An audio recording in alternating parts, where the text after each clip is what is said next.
Hi, what's going on, family? We're going to talk about Lucid today. And there's one writer on Investor Place who is trying to tell us to steer clear of the stock, at least in 2024.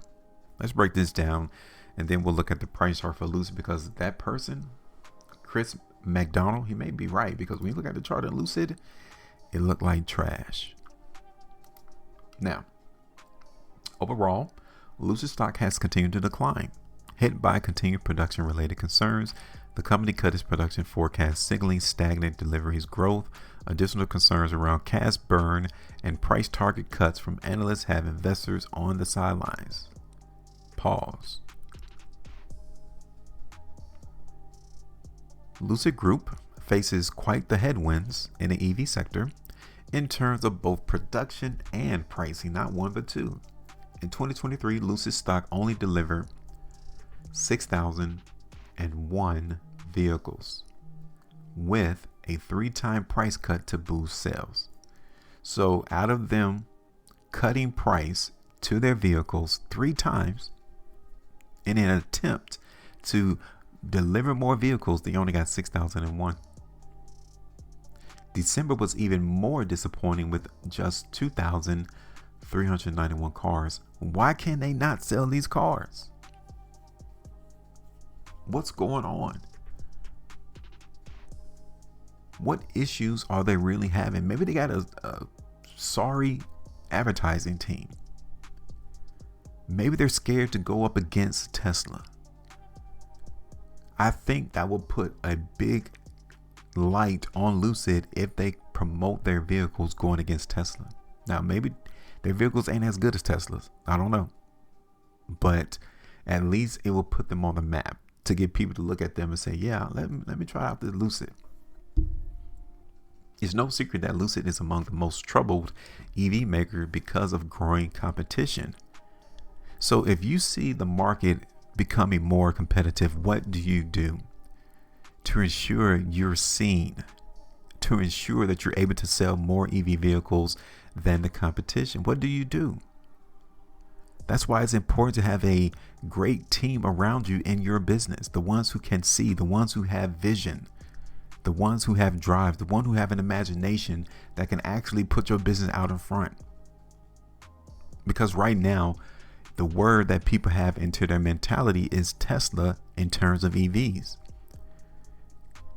They need to, and I'm talking about Lucid, they need to bring their word, Lucid, into the mentality of people as well when it comes to EVs. Just look at its 23% fall in stock price so far this year. It makes sense for investors looking for big returns to consider gambling on Lucid stock. But here's why I don't think that's a great idea. I mean, what's wrong with throwing a couple $100, couple thousand at this stock when it's trading at $2.77? But who is this person who wrote this article?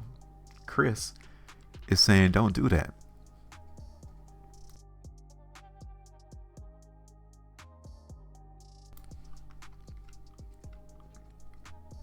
Wall Street downgrades matter. Really, Chris? Did you put that in its article? It doesn't matter. Because by the time these analysts downgrade a stock, the market is already down in Lucid in the stock that they're downgrading. It don't make any sense, whether investors like it or not. While some suggest these price targets mostly follow a company's stock price up or down, analysts can provide certain insights. Again, show me the proof on that. Before the stock goes down, show me where Wall Street analysts downgrades a stock. Because we already know that when you look at these analyst price targets and the recommendations of downgrading stocks, a hugely amount of these recommendations are buys.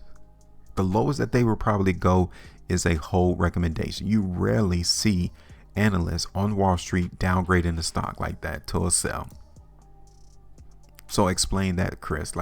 Chris needs to explain that. If these Wall Street analysts really wanted to ensure that their recommendations were on point, then there would be a whole lot of stocks with current recommendations of hold or higher that will need to be downgraded to a sell, but they won't do that.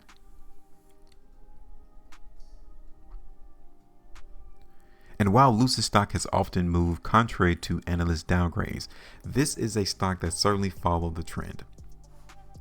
Analyst Stephen Gengaro is among the analysts taking a bearish position on Lucid, recently lowering his price target. Others have followed, citing some of the same concerns I pointed out for some time. The uncertainty floating around Lucid stock and its possible recovery in the face of unknowns about the EV industry is highlighted. Okay. All right, cool. I ain't gonna do all that. I can read all that. At the Future Minerals Forum, Ludi, Lucid Motors, and Maaden Rolling Company, a division of the Saudi Arabian mining company, shook hands and signed a 3-year supply agreement.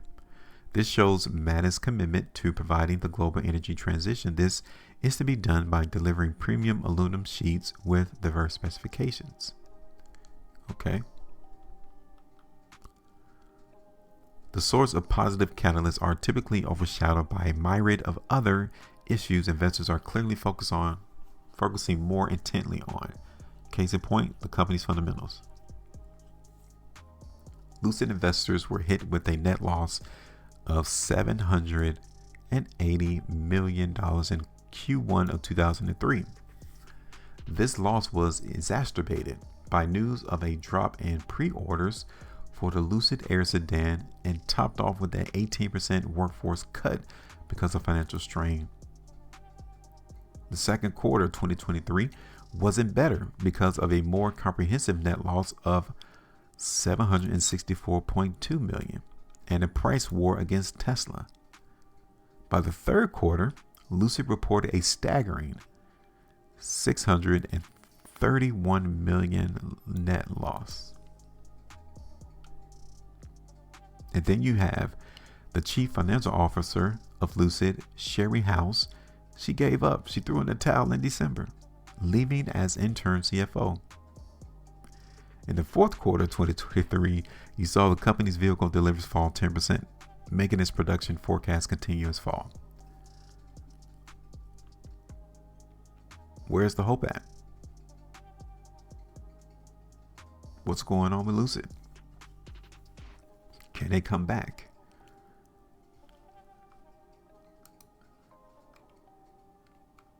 Will they be bought out?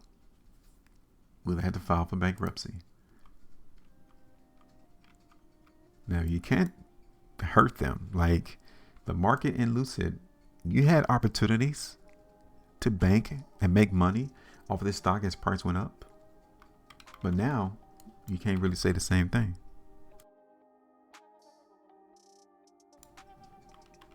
So here's our price prediction that we did in Lucid back here in the beginning of February. We anticipated the market to go higher. We told you, go back and watch the video, that this was a sell zone. That would be our first target. That's how far the market went. That was the only thing that we was able to grab out the market in this move. That's 11.75% move right there. The buyers wasn't too convinced to bring the market up here to our second sell zone or even our third sell zone. Again, the information that Chris wrote in this article kind of justifies and shows the reason why the market in Lucid only came up here to this first sell zone. So now what do we do? Since we now see that the market in Lucid is hitting these sell zones and getting rejected, and then price broke this buy zone, the best thing that you can see into the market in Lucid is if this stock holds this buy zone right here.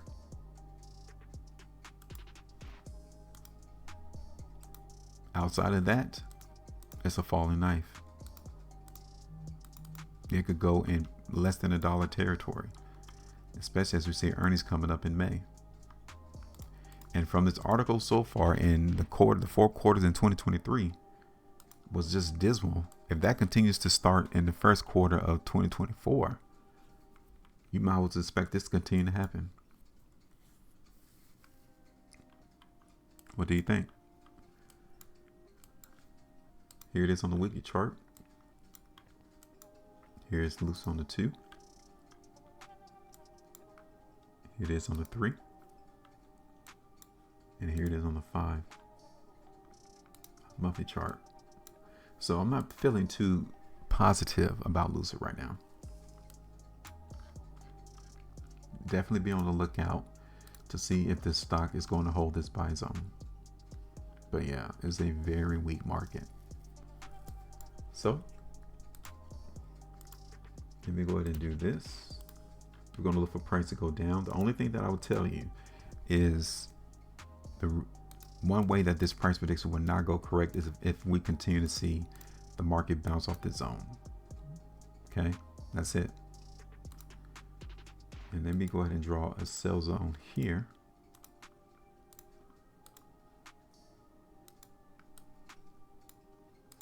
And our first target will be back here on this buy zone. That will have to be our first target. Okay.